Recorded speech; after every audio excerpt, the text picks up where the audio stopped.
During our stay at Meathop Fell, we visited Leighton Hall, once the home of the Gillow family, famous for furniture, and there we were treated to a display of a barn owl. And this is Echo, and Echo is one of my female barn owls. So the barn owls, they are native to Britain, but they're actually found all across the world. They're found on every single continent except Antarctica. So they've got a huge range. Most widespread of all the owls, believe it or not, even though you do consider them as a British bird of prey, don't you? Realistically, if I said to you, think of a British bird of prey, it's this one you think of. They stick in your mind, and rightly so, looking how they do. They are absolutely beautiful birds, especially when you get to see them up close. Most of the time, if you're going to see an owl out in the wild, you're going to see it as a bit of a blur when you're driving, because they're generally hunting by the sides of the roads. So when you get to see them up close, it's nice to see this coloration. So this is a camouflage for them. In the environment they're going to live in, it acts basically to help them hide against golden coloured crops, hay meadows and places like that, from any bigger birds of prey that might be flying above them and could potentially be a threat for them. The white underneath acts like an anti-silhouette device, and it just hides their silhouette against the clouds, and it means that they're going to be able to sneak upon their kind of prey a little bit easier. Alright? So, the kind of environments that you're going to see them flying across is near the roadside, but across farmland, open fields, hay meadows and places like that. That's where a lot of their prey is going to be found, so things like, but mainly small mammals and rodents. About 95% of their diet is made up from that. Things like short-tailed vole, common shrew and field mice. The rest of the diet is made up from things like invertebrates, so earthworms, beetles and snails as well. It sounds very appetising, does it? But so they seem happy with it. What are you feeding it? Chicken today. Okay. Yeah. So we're basically working on a food reward basis. So every time she does a good behaviour, if I give her a treat, she repeats it again and again. You will notice though, not that I keep her out for very long, but the more I fly and the more she eats, the sleepier she gets. She has been known to fall asleep before in a demonstration, and she has been known to put herself back in the van when I've not even finished the demonstration. Just leaves me out here by myself, that's nice. Don't fall off. So as the name suggests, then barn owls tend to live and nest in barns. With all birds of prey, whoever got to name them did not use their imagination whatsoever. If it was an owl that lived in a barn, they called it a barn owl. It's a very small owl, they called it a little owl. Great grey owls are quite big grey owls, believe it or not, as well. So the name says what it does on the tin. You can just kind of break the name down and it'll give you a good idea of something about them, coloration, size, anything like that. When it comes to hunting then, they do a behaviour that we call quartering, which is where they zigzag up and down an area, or they'll circle around it continuously to make sure they cover the area properly and haven't missed any prey that might be hidden in amongst the undergrowth or crops. When they spot their prey, they're going to see if you can't swallow the prey whole in the first place. So,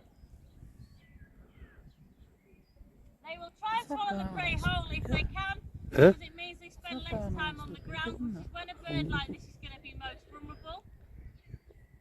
Everything goes down, anything then undigestible, things like fur, feather, beak and bone will get coughed up the next day in a little pellet. You might have heard of owl pellets. It's actually what you call casting.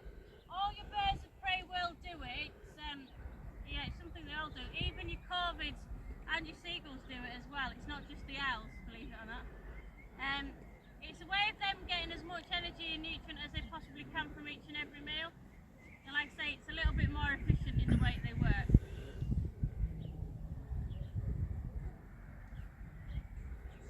So whilst she's flying around, you will notice that she's incredibly quiet.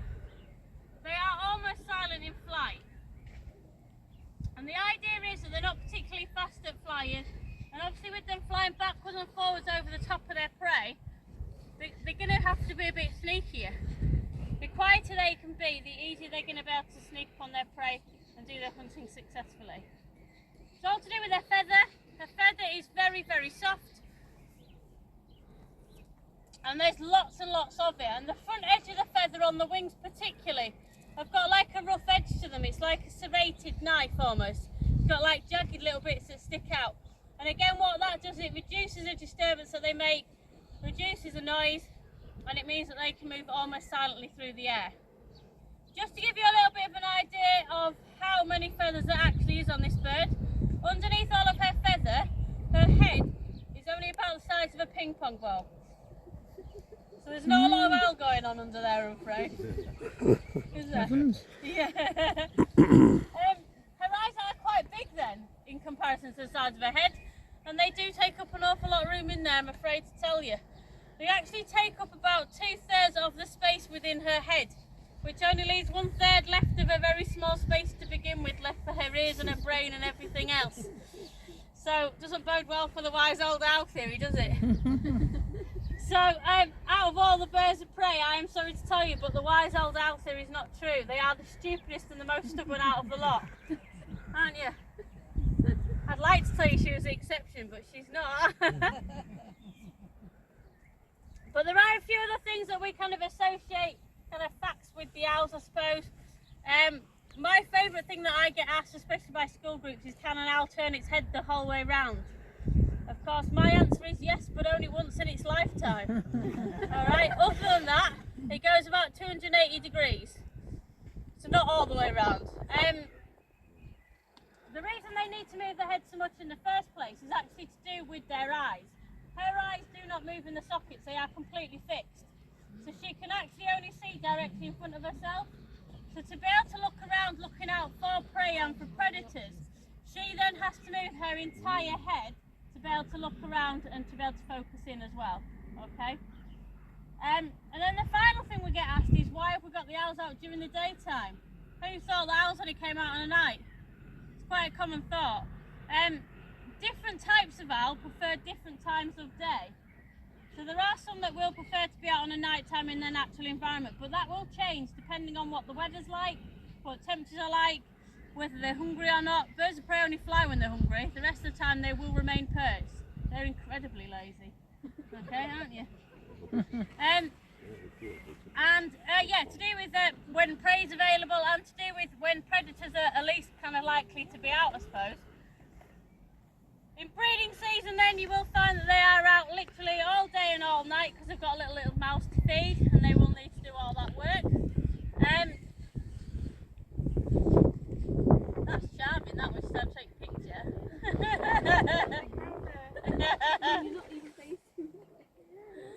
So,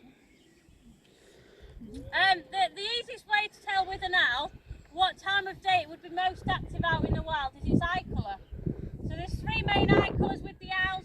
You've got the ones with the dark eyes, so like your barn owls and your tawny owls. They are going to be a little bit more active on a night time, evening time when it's a little bit darker. So the eye colour matches with the colour of the sun, if you will. So you've got then your little owls and your snowy owls. She's just testing you there. They've got bright yellow eyes and they will be out in the middle of the day when the sun's brightest. And then you've got eagle owls, which have got bright orange eyes, and they actually tend to be a little bit more active during sunrise and sunset when the sun's most orange. It's quite a clever little trick that you can use, as I say. So, as I said, she's getting a little bit of food every time she's flying to the glove. But you've noticed she's not been out very long, has she? She has already started to slow down considerably, really. As I say, these guys don't have a crop like your other birds of prey do. So owls don't tend to have big territories because the more they eat, they basically get sleepy quite instantly. And it means they won't be able to get back to somewhere safe. So every bit of food that she's eating, she's starting to digest, and before long she will either fall asleep or go back to the van by herself. So we won't keep her out too much longer at all. But once she's finished, she will get the rest of her dinner for the day. It's going to be enough food to replace the energy that she's used while she's flying around and in her general maintenance, and it'll keep her nice and healthy to then fly again at the same time tomorrow. Alright? Sounds a little bit lazy, but it will take her until this time tomorrow to actually fully digest that food and build up enough appetite to then want to fly again. If I try and fly her later on today, she's not going to be interested because she's got no food incentive, because she's not hungry. That's how a lot of us